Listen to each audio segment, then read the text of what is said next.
Hello friend, मैं पवन कुमार। कई लोग क्या करते हैं कि उन्होंने इमरजेंसी को लाया। तो आखिरकार क्या कारण था इमरजेंसी को? तो आप यदि आप हकीकत में जाइएगा तो एक महिला नेतृत्व को आप स्वीकार कर ही नहीं रहे थे। और क्या कर रहे थे आप? जे पार से करने लगे। आप यहाँ तक आपकी राजनीतिक अभियान गिर चुका था कि आपने आह्वान करने लगा सेनाओं से और पुलिस जितना भी पुलिस थे उनसे कि आप गोली चलाना छोड़ दीजिए, आप हथियार को साइड कर दीजिए, सरकार को विद्रोह कर दीजिए। इस तरह से आह्वान किए।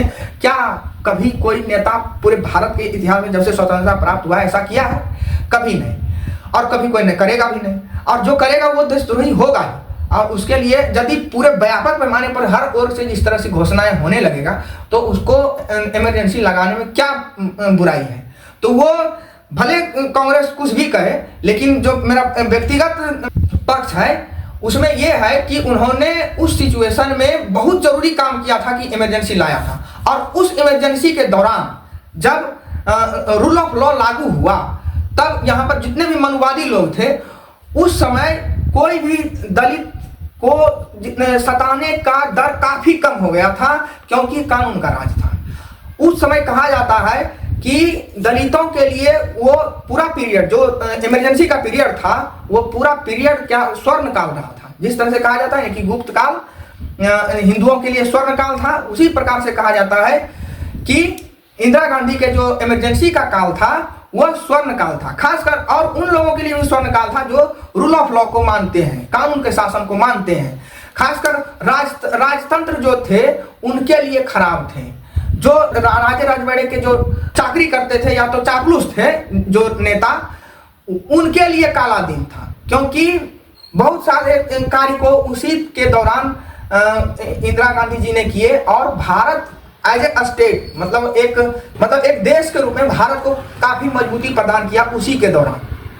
तब क्योंकि उसी समय एक प्रीवी का अधिनियम लाया था जिसके तहत से राजा रजवाड़ा के पास जितना भी सोना चांदी संपत्ति जो भी था उसको स्टेट प्रॉपर्टी घोषित किया गया और उसको अपने भारत के खजाने में ला दिया गया। तो वो दौर था पूरे भारत को मजबूत करने का, स्ट्रांग करने का पीरियड था। लेकिन ये क्या कहेंगे कि वो बहुत खराब दिन था, ये था।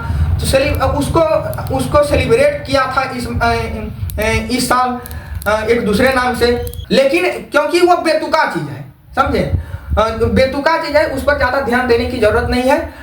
और आप ये देखिएगा कि जैसे ये हर वो उस चीज को खराब साबित करने की कोशिश करेगा जो अच्छा है, वाकई अच्छा है। जैसे समाजवाद का थ्योरी जब आया तो पूरा यूरोप में उथल पुथल मच गया। फिर मार्क्सवाद जब आया पूरे यूरोप में, मतलब ये सब एक यूनिक विचारधारा था और इसको सबने एक्सेप्ट किया, सब जानते हैं और हर जगह ये जरूरत पड़ेगा। तो लेकिन ये समाजवाद को मतलब ये क्या करते हैं, सोशलिज्म को ये मानेगा कि सोशलिज्म शब्द को क्यों घुसाया गया। कहता है कि इमरजेंसी के समय में बहुत सारे अच्छे काम हुए, खराब काम एक भी नहीं हुआ। खराब काम बस उतने हुआ कि जिन्होंने कहा था कि देशद्रोही वाला जो बयान दिया था, जिन्होंने कहा था कि सेनाओं को हथियार छोड़ देने के लिए, ये करने के लिए, वो करने के लिए, सरकार के साथ छोड़ देने के लिए इस तरह से आह्वान किया था, उसके लिए काले दिन था। बाकी बात के लिए नहीं काले दिन। अब जैसे यहाँ पर भी देखिए कि बिहार सरकार भी यदि किस कार्य के लिए यदि देते हैं उसको पेंशन देता है कि कौन कौन सा जेपी आंदोलन में शामिल हुआ था। ये समझिए कि भारत के जो टैक्स का जो पैसा है बिहार की जनता या तो भारत की जनता के, ये समझिए दोहन है, बर्बादी है। और आप बताइए कि देश के लिए उसमें क्या काम था? उसमें आप आह्वान कर रहे हैं कि इस तरह से कि आप सरकार का साथ नहीं दीजिए, पुलिस सरकार का साथ नहीं दीजिए, सेना सरकार के साथ नहीं दीजिए। तो क्या करना चाह रहे थे आप? पूरे अनार्की सिस्टम लाना चाह रहे थे। और उसमें जो जेल गए उसके लिए यदि 6 महीना से ज्यादा गए उसको पेंशन देता है बिहार सरकार। तो ये सब इलॉजिकल बात है। कैसे कैसे वो लोग पैसा कहाँ से लेते हैं और किस तरह से सरकारी मशीनरी को दुरुपयोग करते हैं। और फिर वही लोग जाएंगे कहाँ पर? तो संघ में और बोलेंगे कि बहुत बढ़िया संघ है और संविधान बहुत खराब है। तो इस तरह से बहुत सारे लोग हैं और खासकर हम उन लोगों को बताना चाहते हैं जो बहुजन लोग हैं, जो मतलब ओबीसी हैं, शेड्यूल कास्ट हैं, शेड्यूल ट्राइब है, उनको इन सारे चीज़ों को जानना बहुत ज़रूरी है कि हर अच्छी चीज़ को वो गलत करके पेश करेगा। जैसे लिबरल होना, क्या लोग मतलब किसी के स्वतंत्रता प्रिय होना, किसी के व्यक्तिगत स्वतंत्रता को ज़्यादा जोर देना, क्या वो लिबरल, एक लिबरालू उसको कहा जाता है कई बार। तो मतलब इस तरह से शब्द का मैंने वो पेश करते हैं कि ये लगता है कि गाली की जैसा रहे। उसी तरह से आप सेकुलर लोग यहाँ पर बोलने आ जाएगा, सेकुलर क्या गाली है, सेकुलर एकदम बढ़िया चीज़ है। सेकुलर जैसे सेकुलर नहीं है तो आप कट्टरपंथी हैं। सेकुलर का उल्टा क्या हो सकता है? तो कट्टरपंथी है कि मतलब आप एक धर्म को मानते हैं, उसी में विश्वास करते हैं, उसी के आगे दुनिया है ये नहीं है।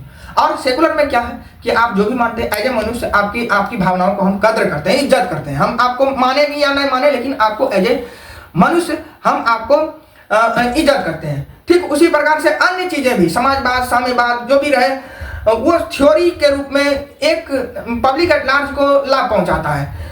तो और जैसे एक बार बयान भी दिया गया था कि बिहार में कम्युनिस्ट पार्टी का उदय हो रहा है, ये सबसे खराब काम है। क्या हो गया?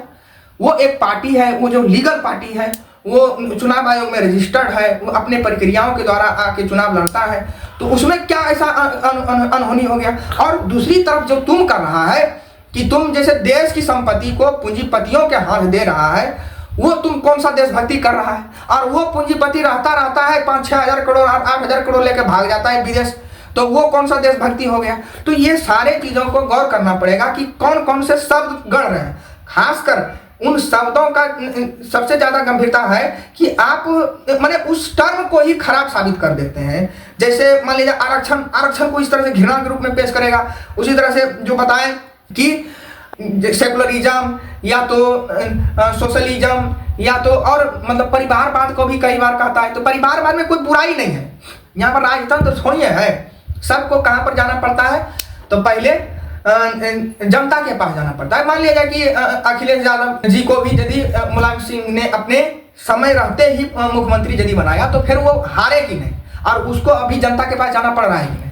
तो जनता का स्क्रूटनी का सामना सबको करना पड़ेगा, और इसमें परिवारवाद ये सब का बात चर्चा होना ही नहीं चाहिए। क्योंकि सबको आप इस पर बात कीजिए कि चुनाव आयोग सही है कि नहीं, लोकतंत्र सही से रन कर रहा है कि नहीं, उसकी सारी प्रक्रियाएं का फॉलो किया जा रहा है कि नहीं, इस पर चर्चा होना चाहिए। उसकी मजबूती पर चर्चा कीजिए कि ताकि इतना साफ मतदान हो कि जिसको जनता चाहे वही जीते, ना कि कहीं पर आकर मैंने किसी दूसरा राज्य से आकर जो वोट दे दे और पूरे जनादेश को बर्बाद कर दे, या तो जनादेश को ही पलट दे। जिस राज्य में चुनाव हो रहा है उस राज्य के जनादेश को ही कोई वैल्यू न रहे। तो ये होता है इलीगल काम, ना कि जो भी खड़ा हो रहा है, चाहे तो वो परिवार के नाम पर खड़ा हो रहा है, चाहे कुछ भी नाम करे, उसको चुनेगा जनता ने। जनता यदि देख लेगा रिजेक्ट कर देगा। आप जनता पर छोड़िए, परिवारवाद शब्द या तो समाजवाद शब्द को यदि करता है कई बार की प्रस्तावना से हटाएंगे, ये क्या बात है? ये सबसे अन्याय बात है कि समाजवाद शब्द, समाजवाद का मतलब क्या होता है? सरकार समाजवाद को फॉलो करेगा। समाजवाद का मतलब क्या होता है कि धन का जो असमान वितरण है, जो जातिवादी व्यवस्था के कारण से, ना ही क्या मतलब भारत जब आजाद हुआ था तो क्या संपत्ति का बंटवारा हुआ था पूरे जनता के बीच में? नहीं, जिसके पास जितना था उतने रह गया। तो सरकार क्या कोशिश करेगा? सरकार ये धीरे धीरे कोशिश करेगा कि जिसके पास ज्यादा संपत्ति है उसके लेकर पूरे गरीब लोगों को दिया जाए, ताकि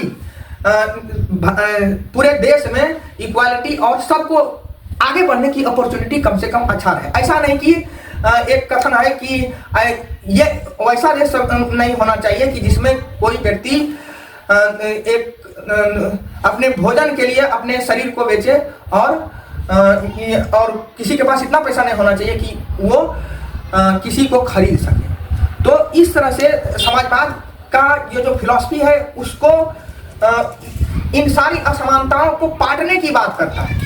गरीब का हितकारी बात है समाजवाद, लेकिन आपके पास पेश एक शब्द के रूप में करेगा कि आप समाजवाद को माने ही नहीं। आप पहले से ही इस पर घृणा के रूप में, गाली के रूप में समझें कि समाजवाद बहुत खराब चीज है या तो सोशलिज्म बहुत खराब चीज है। तो इस तरह से इन चालाकियों पर आप ध्यान रखिए और सतर्क रहिए कि कौन कौन सा टर्मिनोलॉजी वो सही शब्दों के लिए गलत यूज करता है। तो इसलिए यहाँ तक देखने के लिए आपने देखा, इसलिए बहुत बहुत धन्यवाद।